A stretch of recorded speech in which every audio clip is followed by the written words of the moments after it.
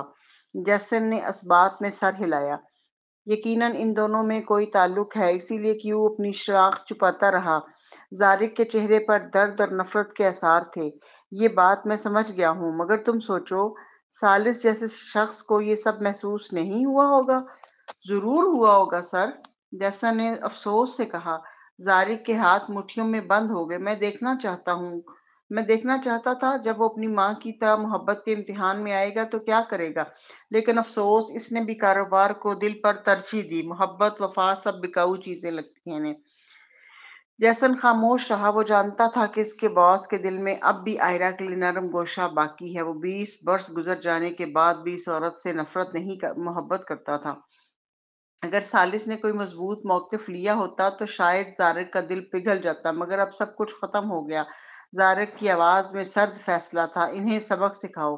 Jason نے سر جھکایا۔ زارق نعمانی کھڑکی کے سامنے جا کھڑا ہوا۔ شام کی روشنی اس کے چہرے پر پڑ رہی تھی۔ وہ بولا، میں نے سوچا تھا کہ 20 سال کی سزا کافی ہے، مگر اب لگتا ہے کہ کہانی ختم نہیں ہوئی۔ ادھر جب فروین جاگی تو اگلا دن طلوع ہو چکا تھا۔ وہ انگڑائی لے کر آہستہ سے نیم دراز ہو بیٹھی تو دیکھا کہ ماریسا اور 3 ننھے منھے سر، شمائل، حارث اور زینڈر پلکیں جھپکائے اسی کو دیکھ رہے ہیں۔ ماریسا نے اطمینان کا سانس لیا، دونوں ہاتھوں سے تھوڑی تھام کر آہستہ سے بولی، فروین، آخر کار آپ جاگ ہی گئیں۔ فروین نے بھویں اٹھائیں، دوبارہ کھینچ کر انگڑائی لی اور سست لہجے میں پوچھا، کیا ہوا؟ ماریسا فوراً بول پڑی، آپ نے واقعی باہر ایک خوبرو نوجوان رکھا ہوا ہے فروین، یہ تو بہت ظلم ہے۔ پروین حیران ہوئی، مگر اگلا جملہ آیا تو معاملہ یکسر پلٹ گیا۔ اتنا بڑا راز اور مجھے بتایا بھی نہیں، کم از کم مجھے چناؤ میں تو ساتھ رکھتی۔ ویسے وہ ضرورت سے زیادہ دلچسپی سے جھک کر بولی، آنکھیں چمک رہی تھیں، وہ کیسا ہے؟ میرے بھائی سالس سے زیادہ خوبصورت تو نہیں؟ پروین نے بے اختیار ہونٹ سکیڑ لیے۔ وہ ماریسا کو نظر انداز کرتی ہوئی بچوں کی طرف متوجہ ہوئی۔ تینوں نے یہ دیکھا تو بنا کچھ کہے صوفے پر جا بیٹھے اور اپنے کھیل میں لگ گئے۔ فروین کمبل سمیٹ کر پیروں میں نرمی سے چپل پہنتی ہے، پجامے میں ہی جمائی لیتی ہے ہوئی باتھ روم کی طرف بڑھی تو ماریسا نے ہاتھ تھام لیا۔ آج ہمیشہ کی شوخ و چنچل ماریسا غیر معمولی سنجیدہ تھی۔ اس نے دھیرے سے کہا، فروین، کیوں نہ آپ اس خوبرو سے جان چھڑا دیں؟ اس نے نظریں جھکا لی۔ مجھے صاف دکھتا ہے کہ آپ اور میرے بھائی میں محبت ہے، بیچ میں کسی تیسرے کی کیا ضرورت؟ آپ بھائی سے معافی مانگ لیں، وہ آپ کے لیے سب کچھ سنبھال رہا ہے، شاید برا نہ مانے۔ فروین پہلی بار ماریسا کو اتنا سنجیدہ دیکھ رہی تھی۔ وہ لب کھولنے ہی والی تھی کہ ماریسا اچانک پھر اپنی اصل پر لوٹ آئی۔ لیکن پھر وہ بیچارہ خوبرو اکیلا رہ جائے گا، کتنا افسوسناک۔ یوں کریں، آپ اسے مجھے دے دیں۔ پروین مسکرا بھی نہ سکی، بس سیدھی باتھ روم میں جا کر منہ ہاتھ دھوئے، پھر کافی دیر بچوں کے ساتھ کھیلی اور دوپہر ڈھلے مضافات والے ولا کی طرف نکل گئی۔ اس کے پاس وقت کم تھا۔ ابھی ابھی سولو کا پیغام آیا تھا کہ وہ نیو یارک آ رہا ہے اور ٹھہرنے کی جگہ چاہیے۔ غنیمت کے ولا 2 تھے، ورنہ سالس کے چھوٹے دل کا حال جانتی تھی۔ وہ اپنے ولا میں کسی کو ہرگز نہ ٹھہرنے دیتا۔ کار جب گیٹ سے اتری تو لان کے چبوترے پر ایک لمبا، پتلا، گوری رنگت والا لڑکا بکھرے بالوں کے ساتھ کھڑا تھا۔ پروین کو دیکھتے ہی سولو اچھل کر قریب آیا اور بے تکلفی سے ہاتھ تھامنے بڑا، آنٹی، میں نیو یارک گھومنے آیا ہوں، کچھ دن رک جاؤں تو اعتراض تو نہیں؟ پروین نے اس کی حد سے بڑھی ہوئی گرم جوشی سے ذرا بچتے ہوئے کہا، اعتراض نہیں۔ وہ سیدھی ولا نمبر 9 کے دروازے تک لے گئی۔ آتے جاتے راستے میں اس نے باریک بینی سے دیکھا کہ کہیں کوئی پیچھا تو نہیں کر رہا۔ اس نازک وقت میں اگر کوئی ایک تصویر بھی بن گئی تو صفائی مشکل ہو جائے گی۔ دروازے پر پہنچ کر اس نے چابی سولو کی طرف اچھالی۔ خود اندر چلے جاؤ، کھانے کو جو بھی دل چاہے منگوا لینا، میں چلتی ہوں۔ ہیکر سولو ہکا بکا رہ گیا۔ اینٹی مہمان نوازی ایسی ہوتی ہے؟ پروین نے پلٹ کر بھی نہ دیکھا اور ہاتھ لہرا کر ڈرائیونگ سیٹ پر بیٹھی اور کول انداز میں ولا سے نکل گئی۔ سولو نے اس کی پشت کو دیکھ کر آہ بھری۔ مہمان سے ایسی بے رخی، کیا عورت ہے! پھر گراٹے مارتا اندر داخل ہو گیا۔ اسی دوران کچھ فاصلے پر جھاڑیوں کے پیچھے سے ایک ننھا سا سر ابھرا۔ ماریسا، انٹرپول کی افسر اور پیشہ ور ٹریکر، اور بھائی کی خوشی کے نام پر آج اس نے اپنی تمام مہارت جھونک دی تھی۔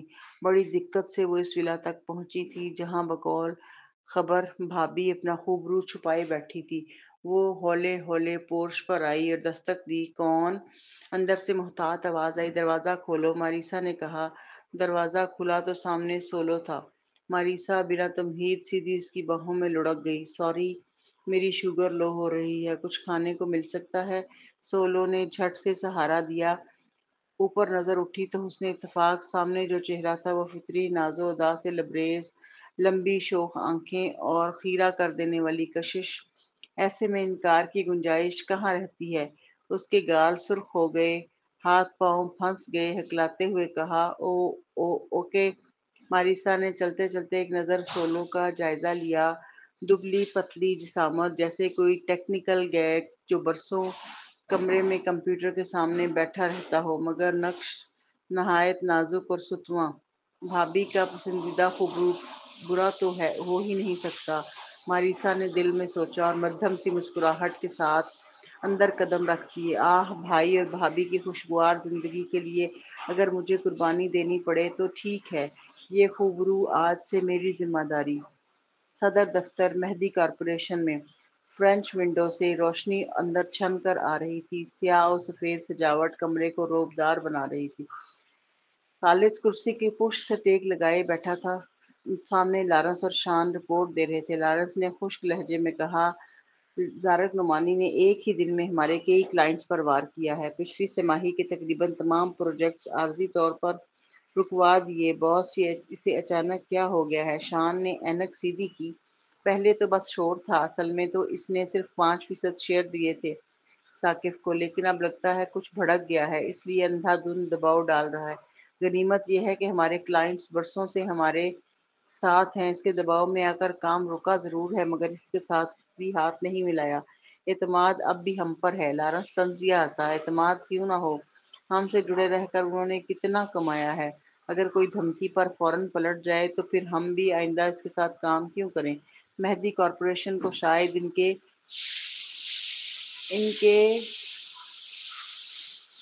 خردے پیسے کی فکر ہو، مگر باس، شان نے نرمی سے روکا، میری رائے میں محاذرائی بڑھانا ٹھیک نہیں۔ زارق امپیریل لیگ کا رکن ہے، جو اچانک اتنا بڑا حملہ ہوا ہے، یقیناً کوئی غلط فہمی ہے۔ سب سے بہتر یہ ہے کہ سمجھا جائے۔ آخر اسے اتنا یقین کیوں ہے کہ پروین کے باہر کوئی ہے؟ لارنس نے ناک چڑھائی۔ شان، تم ڈر رہے ہو، ڈرنے کی کیا بات ہے، سیدھا وار کریں۔ شان نے ٹھہر کر کہا، وار کرنا مسئلے کا حل نہیں، خاص طور پر جب مہدی کارپوریشن فی الحال مسلسل دباؤ سہ رہی ہے۔ اس کشمکش کا انجام یا تو ہمیں دیوالیہ پن کی طرف لے جائے گا یا پھر کنگ کو سرمایہ ڈالنا پڑے گا، اور یوں باس کے سر شناخت بے نقاب ہونے کا خطرہ ہے۔ اس لیے ہمیں بہت سوچ سمجھ کر چلنا ہوگا۔ شان کی باتیں اپنی جگہ بالکل ٹھیک لگ رہی تھیں، یہاں تک کہ لارنس بھی چپ ہو گیا۔ اس نے سر جھکا کر آہستگی سے کہا، لیکن اگر ہم خود ان سے رابطہ کریں تو یہ ایسے لگے گا جیسے ہم نے شکست مان لی ہے۔ دشمن سے خود رابطہ کرنا گویا رحم کی بھیک مانگنے کے مترادف ہوتا ہے۔ شان نے اس کی طرف دیکھا، کچھ بولنے کو الفاظ بچے ہی نہیں تھے۔ آخر اس نے نظریں ثالث پر مرکوز کی۔ باس، آپ کیا سوچتے ہیں؟ ثالث ایسا شخص نہیں تھا جو محض عزت کے ڈر سے سچائی کی کھوج چھوڑ دے اور خود ہی سب دروازے بند کر لے۔ کاروبار کا پہلا اصول تھا ہم آہنگی جنگ سے بہتر ہے۔ ثالث کی انگلیوں نے صوفے کے ہینڈل پر ہلکی تھپکی دی۔ چہرہ پرسکون تھا، اگرچہ اندر ہی اندر وہ زارق نعمانی کی اس ضد پہ سخت خفا تھا کہ پروین نے اس سے بے وفائی کی ہے، مگر اس کی عقل اب بھی قابو میں تھی۔ وہ بولا، سوال یہ ہے کہ اگر ہم ان سے پوچھ بھی لیں تو کیا وہ سچ بتائیں گے؟ شان نے ماتھا سکیڑا، یہی وہ خدشہ تھا جو اسے اندر ہی اندر کھائے جا رہا تھا۔ زارق نے کھلے لفظوں میں دشمنی کا اعلان کر دیا تھا۔ اب اس کا لہجہ ایسا تھا جیسے ثالث سے بات کرنا اس کے شایان شان نہیں۔ ایسی حالت میں چاہے شان جا کر کتنا بھی نرمی سے پوچھے، زارق تو شاید ہنس کر بھی جواب نہ دے۔ ثالث نے شان کے تیور دیکھے، پھر ہلکا سا مسکرایا۔ جلدی کیا ہے؟ ہمارے کلائنٹس کو کہو تھوڑا صبر کریں، ہم کچھ نہ بھی کریں تو کوئی نہ کوئی خود جا کر پتہ نکال لے گا کہ اصل مسئلہ کیا ہے۔ لارنس کی آنکھیں پھیل گئیں۔ باس، لیکن ہمارے لیے جا کر پتہ کون کرے گا؟ شان خاموش، ثالث خاموش۔ ثالث نے سر جھکایا، اپنی فائلیں کھولیں اور کام میں لگ گیا جیسے کچھ سنا ہی نہ ہو۔ شان کے لب ہلے۔ میں سمجھ گیا باس۔ لارنس بدستور کنفیوز تھا۔ شان، تمہیں کیا سمجھ آیا؟ یہ آپ دونوں کیا پہیلیاں بجا رہے ہیں؟ شان نے سرد انداز میں کہا، تم بس اپنے چاپلوس والے فرائض ادا کرتے رہو۔ لارنس فوراً بھڑک اٹھا۔ کیا کہا؟ چاپلوس تم ہو، تمہارا پورا خاندان چاپلوس ہے۔ میں اپنی تعلیم اور قابلیت پر ہوں، سمجھے؟ شان نے منہ پھیر لیا۔ دونوں جھگڑتے مہتی کارپوریشن کے آفس سے باہر نکل گئے۔ باہر نکلے تو سامنے ثاقب چلتا دکھائی دیا۔ شان کے قدم اچانک رک گئے۔ لارنس اس سے جا ٹکرایا۔ کیا ہوا؟ زارق نے اتنا ڈرا دیا کہ دماغ بند ہو گیا ہے۔ شان نے سانس لی۔ نہیں، چاہے زارق نے کتنا بھی طاقتور ہو، یہ امریکہ ہے، یہاں کے قوانین ہماری حفاظت کریں گے۔ اور یاد رکھو، وہ صرف مہدی کارپوریشن سے نہیں بلکہ مہدی اور سمتھ کارپوریشن دونوں سے لڑ رہا ہے۔ اگر یہ لڑائی بیرون ملک ہوتی تو شاید ہم کمزور ہوتے، مگر یہاں اب دیکھنا ہے انجام کس کے حق میں ہوتا ہے۔ لارنس نے اس بات میں سر ہلایا۔ بالکل درست، شان نے آہستگی سے کہا۔ اسی لیے باس نے پروین کے بارے میں یہ خبر دبا دی ہے۔ جب تک مجبوری نہ ہو بات باہر نہیں جانی چاہیے۔ لارنس چونکا۔ کیا مطلب؟ وہ فوراً بولنے ہی والا تھا کہ بتا دے پروین نے کوئی بے وفائی نہیں کی، اور جس ولا کی بات ہو رہی تھی وہاں ثالث خود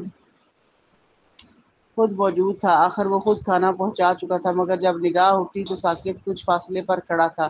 لفٹ آ چکی تھی مگر وہ اندر نہیں گیا۔ لارنس سمجھ گیا۔ چپ چاپ، ہاں باس نے دل بڑا کیا ہے، بڑا صبر کیا ہے۔ شان اور لارنس نے ایک دوسرے کو معنی خیز نظروں سے دیکھا، پھر ایک ساتھ راہداری میں مڑ گئے۔ ان کے جاتے ہی ثاقب کا چہرہ زہریلا سبز پڑ گیا۔ اس کے ساتھ کھڑی طریرا نے طنزیہ انداز میں کہا، میں تو سوچ بھی نہیں سکتی تھی کہ ثالث اپنی پوزیشن بچانے کے لیے بےعزتی تک برداشت کر لے گا۔ وہ تمہیں ناپسند کرے، مگر کم از کم تم نے اس وقت اتنی بے غیرتی نہیں دکھائی تھی۔ ثاقب نے گھور کر کہا، تم بولتی بہت ہو۔ طریرا فوراً نرم پڑ گئی۔ میرا مقصد برا نہیں تھا، بس یہ کہنا تھا کہ اس وقت جو ہوا اس میں تمہارا کوئی قصور نہیں تھا۔ ثاقب نے نیچے دیکھا، گہری سوچ میں بولا، اگر ثالث کو سمتھ خاندان کی حمایت نہ ملی تو دیکھنا وہ اپنی کرسی پر کتنی دیر بیٹھا رہتا ہے۔ طریرا کی آنکھوں میں لالچ کی چمک اٹھی۔ میں پتہ کرتی ہوں۔ دونوں نیچے اترے۔ ڈرائیور نے گاڑی آگے بڑھائی اور انہیں اسی ہوٹل لے گیا جہاں زارق نعمانی ٹھہرا ہوا تھا۔ آج ثاقب نے اس سے ملاقات طے کی تھی۔ اب کی بار وہ واقعی ملاپ چاہتا تھا، دشمنی نہیں۔ ہوٹل کے اسٹڈی روم میں ثاقب اور زارق مہدی کارپوریشن کے خلاف اگلی حکمت عملی پر گفتگو کر رہے تھے۔ باہر لابی میں طریرا کا درجہ اتنا نہیں تھا کہ زارق سے براہ راست ملاقات کرے، اس لیے وہ جیسن، زارق کے سیکرٹری، سے بات کرنے لگی۔ جیسن پورے عسکری انداز میں کھڑا تھا، دونوں ہاتھ سامنے باندھے ہوئے تھے۔ صاف ظاہر تھا کہ وہ صرف سیکرٹری نہیں، زارق کا باڈی گارڈ بھی تھا۔ طریرا نے بات شروع کی، مسٹر جیسن، دراصل کمپنی میں چاہے ثاقب اور ثالث کے درمیان جھگڑا ہو، لیکن گھر میں اب بھی سب معاملات آئرہ کے ہاتھ میں ہیں۔ میں چاہتی ہوں کہ گھریلو اختیارات اپنے حق میں کر لوں۔ اس کے لیے آپ کی مدد چاہیے۔ جیسن نے حقارت بھری نگاہ ڈالی مگر سرد لہجے میں پوچھا، کس طرح کی مدد؟ طریرا ذرا دھچکی، پھر بولی، دراصل پروین کے اسکینڈل کی خبر تقریباً ثابت ہو چکی ہے، مگر نہ جانے کہاں سے ثالث آ گیا اور کہنے لگا کہ وہ انہی دنوں ولا میں موجود تھا، حالانکہ ہم سب جانتے ہیں کہ وہ اس وقت ملک سے باہر تھا۔ میرے پاس ثبوت نہیں، اس لیے سب بے سود ہے۔ اگر کسی طرح پروین کی بے وفائی ثابت ہو جائے اور سوشل میڈیا پر چھا جائے تو مہدی خاندان کو سمتھ سے منگنی توڑنی ہی پڑے گی، یوں ثالث کی حمایت ختم ہو جائے گی۔ جیسن نے نظریں جھکائیں اور دھیرے سے بولا، پروین کے خفیہ عاشق کا نام کیوں ہے؟ وہی مشہور ہیکر۔ طریرا کی سانس رک گئی۔ کیا سچ؟ ہاں۔ جیسن نے تفصیل سے بتایا کہ انہیں یہ معلومات کیسے ملی۔ طریرا کے لبوں پر چمکدار مسکراہٹ پھیل گئی۔ سب کچھ اب سمجھ میں آ رہا تھا۔ جب وہ دونوں چلے گئے تو جیسن اندر آ کر بولا، میں نے طریرا کو بتا دیا ہے کہ پروین کا عاشق کیوں ہے۔ زارق نے سر ہلایا۔ ٹھیک ہے، امپیریل لیگ کا ایگل شاید اسمتھ خاندان کا کوئی فرد ہے۔ میں نہیں چاہتا ان سے براہ راست ٹکر ہو۔ پچھلی بار کنگ نے بھی ایگل کا ساتھ دیا تھا، اسی لیے زارق نے اشارہ دیا کہ جیسن اس بار حقیقت ان کے حریفوں تک پہنچا دے۔ تیسرے دن کی صبح جیسے ہی پروین جاگی، فون کی گھنٹی بجی۔ دوسری طرف تانیہ کی فکر مند آواز تھی۔ پروین نے نیند بھری کرخت آواز میں کہا، کیا ہوا؟ تانیہ نے جلدی سے کہا، پروین تم ایک بار سوشل میڈیا پر ٹرینڈ کر رہی ہو۔ لوگ کہہ رہے ہیں کہ انہوں نے آخرکار تمہارے خوبرو عاشق کیو کی شناخت معلوم کر رہی ہے۔ پروین، یہ کیا ہو رہا تھا؟ کیا اس کے خفیہ عاشق کے اسکینڈل کی وضاحت پہلے نہیں ہو چکی تھی؟ خوبرو عاشق کہا جا رہا ہے۔ سب جان چکے تھے کہ جسے اس شخص کو اس کا خوبرو عاشق کہا جا رہا ہے وہ تو مہدی خود تھا، پھر اب دوبارہ یہ خبر کیوں پھیل رہی ہے؟ کیونکہ اس کے عاشق کی شناخت معلوم ہو گئی ہے۔ پروین کے ہونٹوں کے کنارے ہلکے سے پھڑکے، وہ آہستہ سے بولی، جس خوبرو عاشق کی بات ہو رہی ہے وہ مہدی ہی ہے۔ تانیہ نے سانس بھری، میں جانتی ہوں سب کچھ جعلی ہے، مگر تمہارے مزاج کے ساتھ تو مہدی صاحب ہی تمہاری نیندیں اڑا دیتے ہیں۔ تم دوسرا عاشق کہاں سے سنبھال سکتی؟ پروین نے وہ لنک کھولا جو تانیہ نے بھیجا تھا۔ ہیڈ لائن چمک رہی تھی، امیر منگیتروں کی جوڑی ایک دوسرے کی غلطیاں چھپاتی ہے، اور سب بیڈنگ تھی۔ بیچارے مسٹر ایچ۔ مضمون کا مواد طنزیہ تھا۔ لکھا تھا، ایک دولت مند مرد اپنی منگیتر کی بے وفائی برداشت کر کے بھی رشتہ نبھانے کی کوشش کر رہا ہے تاکہ دونوں خاندان کے درمیان کاروباری مفاد برقرار رہے۔ یہ بھی لکھا تھا کہ مسٹر ایچ اتنے بے ضرر اور کمزور نکلے کہ اپنی عزت گنوا کر بھی خاموش ہیں۔ تبصرے کے حصے میں کچھ لوگ مصنف پر چیخ رہے تھے، بکواس بند کرو، ثبوت ہے تمہارے پاس؟ لیکن مصنف نے بڑے اعتماد سے جواب دیا، ثبوت ہے۔ اس نے لکھا، یہ جاننے کے لیے کہ ولا میں آخر کون تھا کہ ہیکر نے سسٹم ہیک کرنے کی کوشش کی تھی، مگر اسے اندر سے ہی کسی نے روک دیا۔ حالانکہ وہ یہ نہیں دیکھ سکا کہ دوسرا شخص کون تھا، مگر کے کو پورا یقین تھا کہ اس کا سامنا کیو سے ہوا ہے۔ اور کیو کون ہے؟ اسمتھ کارپوریشن کا نیٹ ورک کنسلٹنٹ، جس کے آنے کے بعد کمپنی کا سسٹم فول پروف ہو گیا۔ اور چونکہ کیو نے تبھی یہ عہدہ سنبھالا تھا جب پروین اسمتھ خاندان میں واپس آئی، لہذا نتیجہ واضح تھا، جس عاشق کو پروین چھپا رہی تھی وہ کیو ہے۔ یہی نہیں، مصنف نے مزید لکھا، کوئی تعجب نہیں کہ کیو باہر کے لوگوں کے لیے کبھی کوئی کام نہیں کرتا۔ اسے تو پہلے ہی اتنا بڑا سرپرست مل چکا ہے۔ انٹرنیٹ پر ثبوت کے طور پر ایک ویڈیو بھی اپلوڈ کی گئی جس میں کہ ولا کے نیٹ ورک میں گھسنے کی کوشش کر رہا ہے، اور پھر ایک ڈیجیٹل جنگ شروع ہو جاتی ہے۔ کوڈز کی اس جنگ میں آخرکار کیو نے کے کو شکست دے دی۔ جنہیں کمپیوٹر سمجھ نہیں آتے تھے وہ بس حیرت سے دیکھ رہے تھے، واہ کمال ہے، اور جو سمجھتے تھے وہ تعریفوں کے پل باندھ رہے تھے۔ یہ ہیکنگ کی دنیا کا آخری درجہ ہے، اس سے اوپر کچھ نہیں۔ چند تبصرے تعریفوں میں بہک گئے تھے، مگر جلد ہی اصل موضوع پر واپس آ گئے۔ کہا جا رہا ہے کہ مسٹر ایچ نے کسی بااثر شخص کو ناراض کر دیا ہے، اس لیے ان کی کمپنی بحران میں ہے۔ اب اگر اسمتھ خاندان کی حمایت ختم ہو گئی تو وہ بھی بالکل تنہا رہ جائے گا، اسی لیے شاید وہ بے وفائی برداشت کر رہا ہے۔ اور یہ تینوں بچے، کہیں یہ بھی مسٹر ایچ کے تو نہیں؟ کیا وہ کسی اور کے بچوں کی پرورش کر رہا ہے؟ پروین نے اس ساری آن لائن بکواس پر ہلکا سا کہا لگایا۔ لوگ کہہ رہے تھے کہ اس کا راز عاشق وہ خود ہے۔ وہ طنزیہ مسکرائی، کچھ سوچا اور پھر لاپرواہی سے فون بند کر دیا۔ کمرے کا دروازہ کھول کر وہ نیچے اتری۔ نیچے مہدی صوفے پر بیٹھا تھا۔ آج اس نے کام پر نہیں جانا تھا۔ وہ آرام سے شمائل کو گیم کھیلتے ہوئے دیکھ رہا تھا۔ شمائل کی انگلیاں تیزی سے چل رہی تھیں، زبانی وہ حریفوں کو لتاڑ رہی تھی۔ زینڈر اس کے پیچھے بیٹھا حوصلہ بڑھا رہا تھا، اور حارث خاموشی سے پیچھے بیٹھا ریاضی کے سوال حل کر رہا تھا۔ تینوں کو دیکھ کر پروین نے تھکے ہوئے لہجے میں کنپٹیاں دبائیں۔ آخر بولی، کیوں نہ ہم ان تینوں بچوں کو نرسری بھیج دیں؟ شمائل فوراً چیخی، مجھے نہیں جانا، وہاں موبائل فون نہیں لے جانے دیتے۔ زینڈر نے منہ بنایا، اور مجھے وہاں جا کر چھوٹے بچوں کے ساتھ کھیلنے کا کوئی شوق نہیں۔ صرف حارث کی آنکھوں میں چمک آئی۔ اس نے پہلے پروین کی طرف دیکھا، پھر مہدی کی طرف، مگر پھر کچھ سوچ کر بات بدل دی۔ میرا خیال ہے ہمیں جانا چاہیے۔ شمائل اور زینڈر دونوں نے چونک کر کہا، کیوں؟ حارث بولا، امی اور ابو دونوں کام میں مصروف رہتے ہیں، اور ہم ہمیشہ گھر میں بند رہیں تو ٹھیک نہیں۔ اوپر سے میاں بہت ڈری سہمی سی بچی ہے، کہیں اس کے ساتھ اسکول میں کوئی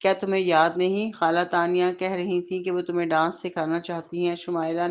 شمائل نے منہ بسور لیا مگر کچھ دیر بعد بولی، اچھا ٹھیک ہے۔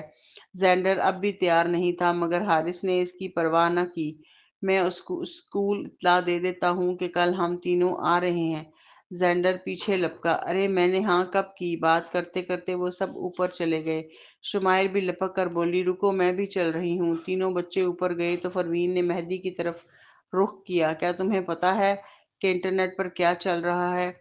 کہیں یہ سب تمہارا منصوبہ تو نہیں؟ مہدی پرسکون انداز میں بولا، نہیں، وہ خبر طریرا نے لگوائی ہے کسی رپورٹر کے ذریعے۔ پروین نے بھویں اٹھائیں۔ مہدی کے ہونٹوں پر ہلکی سی مسکراہٹ تھی۔ میں تم سے یہی پوچھنا چاہتا تھا، کیا تمہیں اعتراض ہے اگر تمہاری کیو والی شناخت سب کے سامنے آ جائے؟ پروین کے لبوں پر حقارت بھری مسکراہٹ ابھری، اب کوئی فرق نہیں پڑتا۔ پہلے وہ اپنی ماں کی آخری باتوں کے باعث اپنی شناخت چھپاتی رہی تھی مگر اب جب کہ وہ خفیہ تنظیم اس کے پیچھے پڑ چکی ہے تو چھپانے کو کیا باقی رہ گیا؟ اس لمحے دروازے کے باہر سے ایک بلند آواز آئی، وہ عورت کہاں ہے جس نے جسٹن کا نام خراب کیا ہے؟ اسے فوراً گھر سے نکالو۔ دروازہ کھلا۔ مسز مہدی کو طریرا سہارا دے کر اندر لا رہی تھی۔ آتے ہی مسز مہدی کی نظریں پروین پر پڑیں، پھر وہ غصے سے کانپتے لہجے میں بولی، ثالث دیکھو اس عورت نے کیا تماشا مچایا ہے، تم پھر بھی اسے بچا رہے ہو، تمہیں ہو کیا گیا ہے؟ کیا ایسی ذلت قبول کرنی چاہیے؟ اسے ابھی اور اسی وقت گھر سے نکالو، ہماری بہو بننے کے لائق نہیں یہ عورت۔ ان کے ہاتھ غصے سے لرز رہے تھے، اور سب سے بڑھ کر شرم کی بات یہ ہے کہ اس نے اپنی بے حیائی دنیا کے سامنے عیاں کر دی ہے۔ طریرا نے موقع غنیمت جان کر آہ بھری، مس اسمتھ، مہدی آپ پر جان چھڑکنے والا شخص ہے اور آپ نے اسے یوں رسوا کر دیا، کیسے کر سکیں آپ ایسا؟ پھر اس نے طنزیہ مسکراہٹ کے ساتھ مہدی کی طرف دیکھا، اور آپ بھی مہدی صرف اسمتھ خاندان کی حمایت کے لیے کیا اتنی بڑی بات چھپائیں گے؟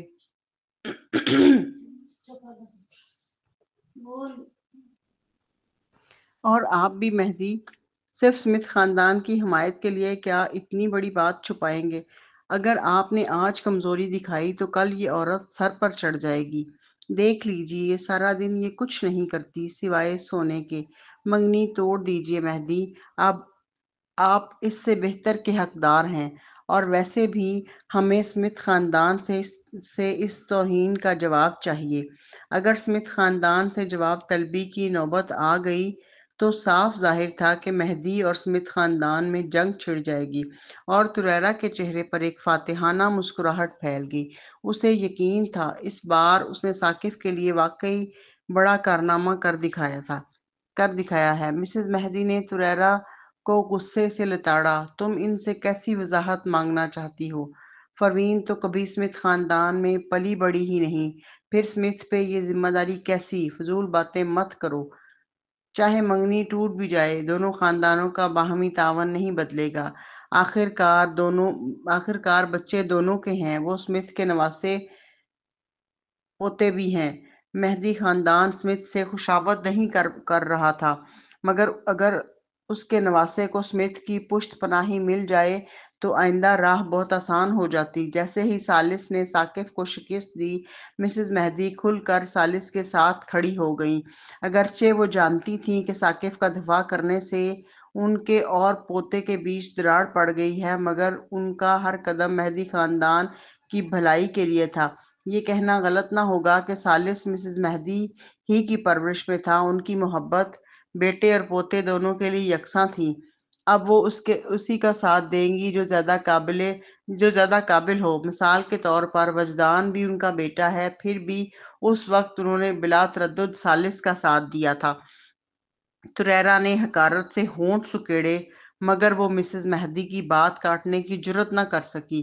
اس گھر میں بڑھیا کی منظوری کے بغیر کوئی آگے نہیں بڑھتا۔ وہ بولی، جی آپ ٹھیک کہہ رہی ہیں پروین، اسمتھ نہیں ہے، مجھے تو بس یہ خدشہ ہے کہ منگنی ٹوٹی تو اسمتھ بچے کی حوالگی یعنی کسٹڈی کے لیے لڑ پڑیں گے۔ یہ سنتے ہی مسز مہدی کی بھویں تن گئیں، وہ بے ساختہ بولی، حارث تو انہیں ہرگز نہیں دیا جائے گا۔ پھر فوراً سنبھلی، شمائل کو اپنے والد سے لگاؤ ہے، وہ بھی یہی رہے گی، ہمیں بچوں کی خواہش کا احترام کرنا چاہیے۔ توریرا نے آہ بھری، ایان سمتھ آسانی سے سمجھوتا کرنے والے نہیں ہیں۔ مسز مہدی، تنزیہ حسین، سمتھ کارپوریشن اب جوئل سمتھ کے ہاتھ میں ہے۔ کیا وہ چاہے گا کہ ہارس وہاں جا کر اس کے بچوں کے ساتھ جائیداد کے لیے مقابلہ کرے؟ توریرا پھر بھی قصہ بڑھاتی رہی، مگر ایان ابھی زندہ ہے۔ مسز مہدی نے اسے تیکھے انداز میں دیکھا۔ اسی لیے تو کہہ رہی ہوں کہ ان سے اچھے طریقے سے بات کرنی ہوگی۔ سب کچھ طے کیا جا سکتا ہے، البتہ قصور ہمارا نہیں۔ انہوں نے سیدھا پروین کی طرف دیکھا۔ تمہیں معلوم ہے تم نے کیا کیا ہے؟ تم نے مہدی خاندان کو شرمندہ کیا، خاص طور پر جب تم اپنی صفائی بھی ڈھنگ سے نہیں دے پاتی اور بات اتنی پھیل جاتی ہے۔ کیا نکما پن ہے۔ مسز مہدی غلط نہ تھیں۔ اگر بات باہر نہ نکلتی تو وہ دل ہی دل میں کڑ کر بھی پروین کو برداشت کر لیتی۔ آخر ایسے معاملات ڈھانپ دینا ہی بہتر ہوتا ہے، مگر اب جب سب کے سامنے آ چکا تو فیصلہ بھی سب کے سامنے ہی کرنا ہوگا۔ جتنا سوچتی اتنا ہی جلن بڑھتی۔ ان کی نظر پروین پر اس طرح جم گئی جیسے وہ اسے نوچ ڈالیں گی۔ تمہیں شرم نہیں آتی؟ خاندان کی ناک کٹوا دی۔